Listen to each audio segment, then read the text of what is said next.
Nowadays, not all relationships end in a fight or a dramatic goodbye. Sometimes they just disappear.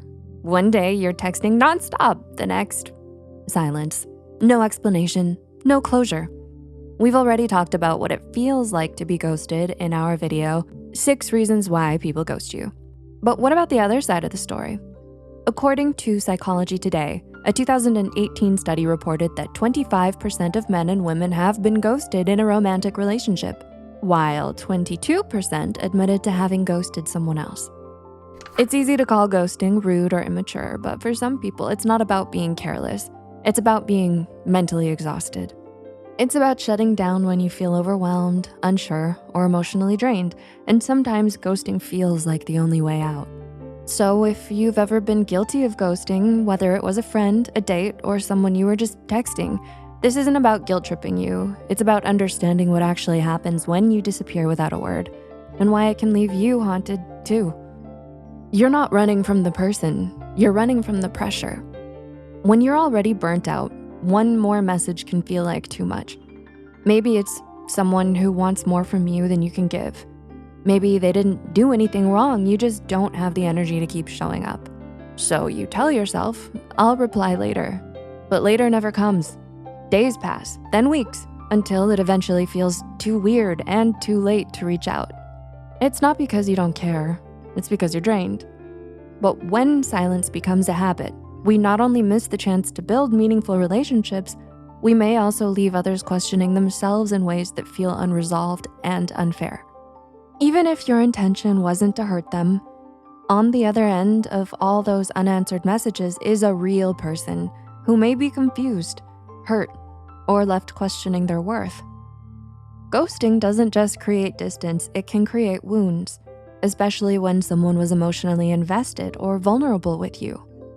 Avoiding discomfort might feel easier in the moment, but it can leave a lasting impact on the other person's sense of trust and closure. You only wanted to avoid guilt, not cause harm. Let's be honest, most people don't ghost because they want to hurt someone, they go ghost because they're afraid of feeling guilty. You might have thought, if I tell them I'm not interested, I'll hurt their feelings. If I explain why I need space, I'll sound selfish. Or if I tell the truth, I'll feel like the bad guy. So silence becomes the easy way out. You don't see their reaction. You don't deal with their disappointment. You don't have to explain yourself, but avoiding guilt doesn't mean it disappears. It lingers under the surface. It shows up later as shame, regret, or disconnection. And that feeling of, I'm a bad communicator, only grows stronger. You might start wondering, what if I'd just been honest? Did I make them feel worthless? Did I miss a chance to be better? Psychologists call this emotional residue.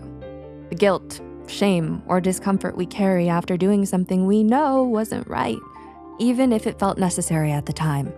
Taking responsibility for the impact of our silence doesn't mean beating ourselves up.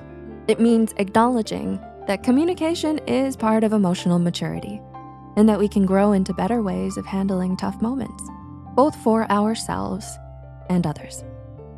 You might be replaying old wounds. Psychology 101, we repeat what we don't repair. Some people ghost because they're scared of being hurt first, so they leave before they can be left. Others grew up in homes where emotions were ignored or punished, so disappearing feels normal. But the more you ghost, the harder it becomes to face things head on. In relationships, in work, in life, and over time, that habit can quietly chip away at our confidence and self-trust. You might start asking yourself, why do I always run?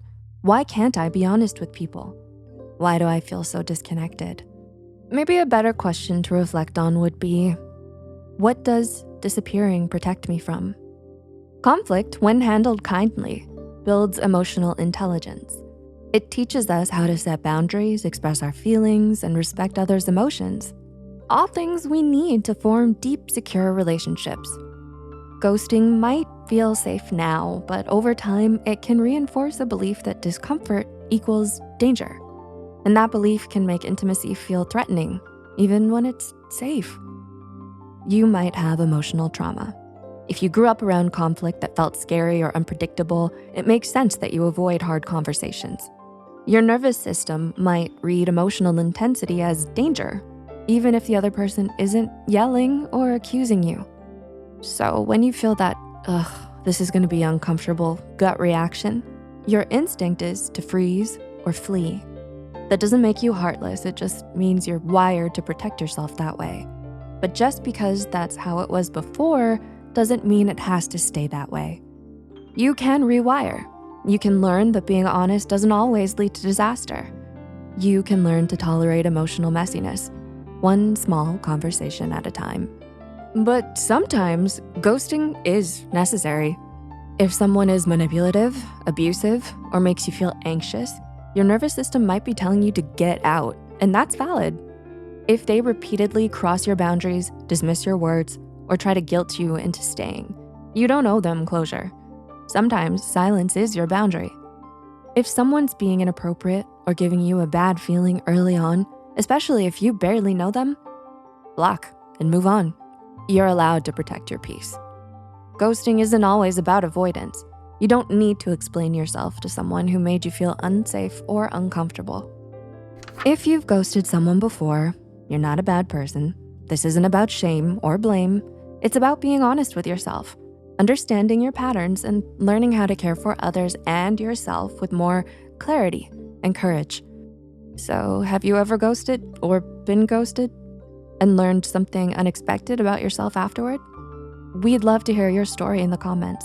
If this made you think, helped you feel seen, or sparked a new perspective, give it a like, share it with someone who needs to hear it, and don't forget to subscribe for more insightful content. Click here to watch more videos on this topic, like 8 early signs someone's going to ghost you and 7 signs you should cut all contact with someone. Thanks so much for watching.